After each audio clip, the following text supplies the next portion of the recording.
जिलापाल सद्भावना सभागृह जिलास्तरीय पोषण पक्ष पालन उत्सव 2025 अनुष्ठित हो जिला समाज मंगल कार्यालय पक्षर आयोजित यह कार्यक्रम में अतिरिक्त जिलापाल सुधाकर नायक मुख्य अतिथि भाव जगते आनुष्ठानिक भाव उद्घाटन करते।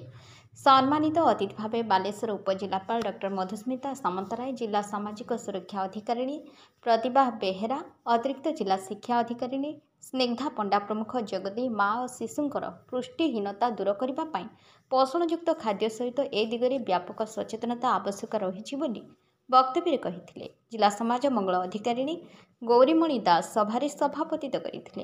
यह अवसर में पोषणयुक्त खाद्य प्रदर्शनी को अतिथि माने बुली देखते।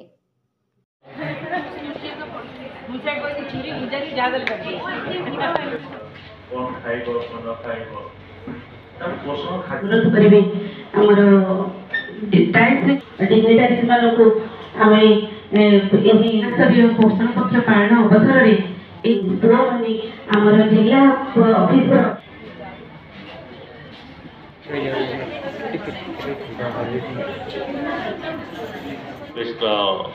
प्रथम के जिते तार आधार भी शेयर थिला उपस्थित गुणयुक्त आहार समष्टि बोली बुझा कि जहाँ पोषण देखे हृष्टपुष्ट सबल शक्तिशाली करवा